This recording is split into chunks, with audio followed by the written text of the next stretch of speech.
Tiga, tes satu dua tiga. Silakan direkam, divideokan, karena sekali saya bisa menyampaikan ini. Bismillahirrahmanirrahim. Assalamualaikum warahmatullahi wabarakatuh. Alhamdulillah rabbil alamin. Ini adalah kajian kedua setelah zikir. Saya sedikit untuk mengulas tentang sholat khusyuk secara prakteknya, bukan secara teori, secara praktek. Kita tahu dalam suatu hadis qudsi Allah mengatakan, sejak kuciptakan manusia, sejak kuciptakan engkau, aku tak pernah memandang wajahmu, hartamu, jabatanmu. Yang kupandang adalah hatimu, apa yang ada dalam hatimu. Artinya Bapak dan Ibu, hati itu adalah tempat jatuhnya pandangan Allah kepada kita di dunia ini. Hati itu tempat jatuhnya pandangan Allah kepada diri kita di dunia ini. Banyak kita menafsirkan sholat khusyuk itu bagaimana kita terlebih dahulu hafal dengan ayatnya dan terjemahnya.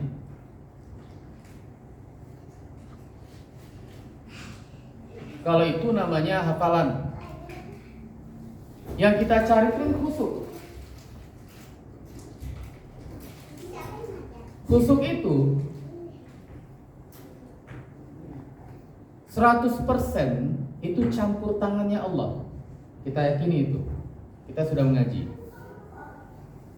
Khusyuk itu milik Allah. Sering kita sampaikan di sini. Artinya 100% itu otoritasnya Allah. Kalau berbicara khusyuk.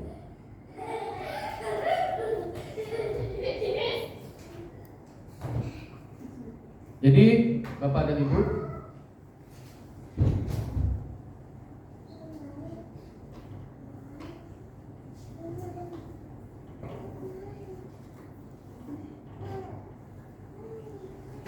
ini gambaran atau skema wilayah di dalam batin kita. Ada akal, ada hati, ada nafsu.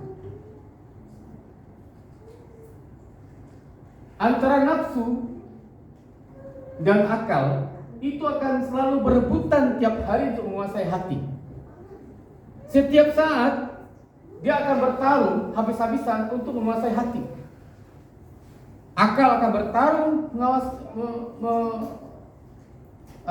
menguasai hati. Nafsu juga akan berusaha menguasai hati. Itu setiap hari. Makanya ketika akal bertarung, nafsu juga bertarung menguasai hati, maka muncullah di sini namanya ego. Nah, ini sudah kita pelajari.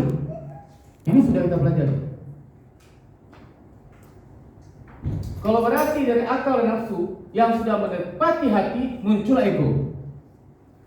Yang membuat kita tidak khusyuk sholat ini sebenarnya. Nah, bagaimana cara kita lolos daripada kekuasaan ego di dalam diri kita? Di saat, terutama di saat sholat. Orang semakin tidak khusyuk, sholatnya itu bertanda semakin tinggi egonya. Jadi di balik juga, semakin tinggi ego kita, maka semakin mustahil kita mendapatkan sholat khusyuk, karena sudah dikendalikan oleh ego. Nah, sekarang triknya nih, kita perlu trik, perlu strategi, siasat bagaimana kita bisa terhindar daripada kuasanya ego. Karena ego nggak bisa dihilangin, ego nggak bisa disingkirkan, nggak bisa. Jadi Bapak dan Ibu, dalam tarekah Qadariyah Hanafiyah ini, saya diajarkan Bagaimana cara melompati dinding yang tidak bisa terlompati oleh orang biasa. Ini kan kalau dalam sini katakan ego itu dia bukan dinding, tapi dia bisa membatasi antara bayangan dengan bendanya, bisa memisahkan benda dan bayangan, walaupun dia tidak dinding. Begitu besar kekuasaan ego. Nah, sekarang kita implementasikan dalam sholat. Bagaimana siasatnya? Bapak dan Ibu, kita yakini hati ini tempat pandangan Allah jatuh kepada kita. Hati ini setiap hari Allah itu memandang apa yang ada dalam hati kita, bukan pada akal kita, bukan pada nafsu kita. Apalagi setiap hari Allah itu memandang apa yang ada dalam hati kita. Setiap detik apa dalam hati kita. Begitupun dalam sholat. Begitupun dalam sholat. Nah, ketika kita sholat Bapak dan Ibu, mulai kita saja takbir. Ini masuk pada praktek ini untuk mensiasati ini, daripada tipu daya ibu ini, akal dan nafsu ini. Mulai kita takbir, Allahu Akbar. Bahkan niat saja dahulu itu sudah. Coba kita raba hati kita, perasaan kita. Ya, pasti kita kalau bicara hati pasti megang, pasti di bagian tengah sini. Sama kayak skema ini. Kenapa hati ditaruh oleh Allah di tengah? Biar dia jauh dari akal, dia jauh daripada panggilan nafsu. Jadi ditajalikanlah hati itu di tengah, di sini, di ulu hati kita ini.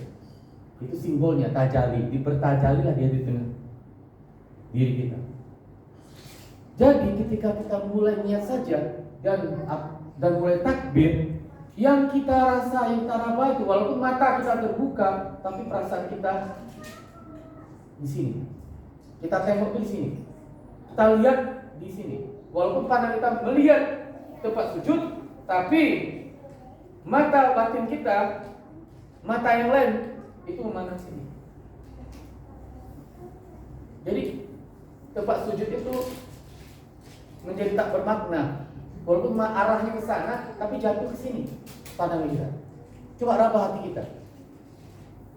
Jadi Allahu Akbar, ini kita rasain. Makanya ada awal mulanya untuk yang amatir itu tutup mata. Walaupun itu makruh sebenarnya. Cuma kalau dalam hal untuk kita belajar untuk khusyuk, silakan. Jadi Allahu Akbar. Raba hati kita. Raba itu perasaan kita. Satu bagaimana? Saksikan perasaan itu. Apa yang dalam hati kita. Karena kalau kita terhubung dengan hati kita, kita memperhatikan apa yang ada dalam rasa hati kita, otomatis kita akan terkoneksi, akan tersambung, akan beradu pandang dengan Allah di sana. Walaupun awalnya hanya meraba rasa dulu, kan meraba rasa, coba Bapak bayangkan. Meraba hati, meraba rasa pada hati. Mulai baca kita, bacaan sholat. Silakan baca itu bacaan sholat, tapi selama kita baca sholat, selama kita sholat itu kita memandang apa yang di sini aja. Walaupun nanti sujud, rukuk, ya kita pandang sini. Sujud, kita pandang sini. Karena yang kita sembah itu kan bukan tiang atau bukan sajadah. Kita harus pandang, jatuhkan pandangan kita, perasaan kita di sini. Ya kita raba di sini aja. Apapun lah itu rasanya, terserah. Sampai benar-benar kita bisa raba, benar-benar kita saksikan rasa hati ini saat kita membaca bacaan sholat. Dari ruku, sujud, itu harus kembali jatuh pandangan kita. Coba Bapak sebentar, Bapak tundukkan, Bapak Ibu tundukkan kepalanya sebentar. Bisa nggak dirasakan yang di tengah dua hati kita, perasaan kita? Bisa nggak? Coba tundukkan pandangan Bapak, rasakan tuh. Pasti Pasti bisa, Pak. Itu rasa diri, rasa hati. Nah, sholat kita saat kita baca itu kesana kita, pandangan kita. Sana kita bacaan kita ke sana. Karena itu ibarat cermin, Pak. Hati itu ibarat cermin. Ini adalah wilayah kita. Karena kita sifatullah. Ini wilayah zat, Pak. Zatullah. Ini cermin. Inilah hati kita. Jadi kita disuruh memandang kemari ke cermin ini. Semakin bersih ini hati, jernih, dia akan bisa tembus kemari, Pak.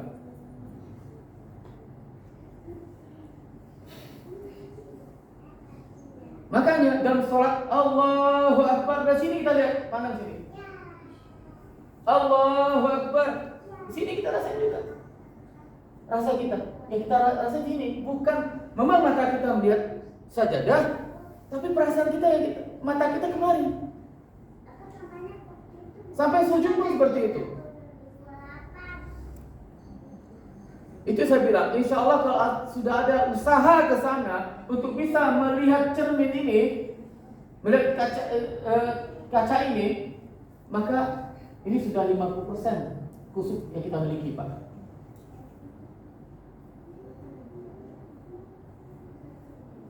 Akan terasa nikmat. Mulai dari sana dulu. Ini prakteknya ya. Karena kita langsung memandang hati kita. Jadi kalau kita langsung memandang hati, nggak lagi akal dan nafsu, bisa terlompati, bisa kita lewati, bisa kita skip gitu. Apapun dalam pikiran kita, masalah kita pada saat ini, kalau kita langsung kita raba hati kita, ini bisa lupa ini, kita tinggalin. Bisa kita lewati, bisa kita siasati, kita tinggalkan. Tentu ego tidak akan muncul lagi. Sayangnya kita sholat itu masih pakai akal. Kita baca Bismillahirrahmanirrahim dengan nama Allah, kita artikan itu. Udah kita, makanya kita macam-macam pikirannya. Kok macam-macam pikiran memang ada pasti. Tapi di saat Bapak bisa meraba hati, merasa pada hati ini dalam sholat, insya Allah itu tertarik itu, Pak. Yang dalam pikiran itu kan ngalah, yang terdengar itu nggak mungkin terdengar suara, tapi kita nggak paham lagi percakapan orang, karena kita sudah khusyuk. Nah itu ciri-ciri khusyuk seperti itu. Tapi kalau masih pakai akal, Pak, bongkar semua itu dalam akal, kunci hilang ketemu itu. Jadi jangan bilang orang yang sholat itu dengan kunci hilang, di mana tempatnya itu khusyuk, tidak. Memang itu kerja akal seperti itu. Jadi ketika kita tenang, kan sholat itu pasti kita kondisi tenang kan. Maka di saat posisi tenang, hukum alamnya, hukum Tuhannya, akal dan nafsu itu akan membongkar memorinya masing-masing. Nah, kalau kita masih berada pada tataran akal sholat kita, maka yang akan keluar itu apa yang dalam akal, bongkar semuanya, kenangan sampai berapa puluh tahun, sampai masa-masa gadis itu teringat. Maka kita lompati itu, kita langsung meraba apa yang dalam hati. Allahu Akbar, rasakan itu. Apa yang keluar dari rasa hatimu, perhatikan itu. Asik dengan itu aja dulu. Walaupun kenyamannya hati yang masih kotor, ya masih banyak, apakah masih belum tembus dia. Tapi nggak apa-apa, ada usaha dulu untuk memandang hati. Biarkan dia, hati terus sampai hati kita benar-benar bening, bisa tembus, bisa kita saksikan zatnya Allah di balik rasa kita. Nah itu cara trik untuk bisa sholat khusyuk. Mudah-mudahan bermanfaat. Amin. Terima kasih atas perhatiannya. Alhamdulillahirabbil alamin. Wassalamualaikum warahmatullahi wabarakatuh. Waalaikumsalam.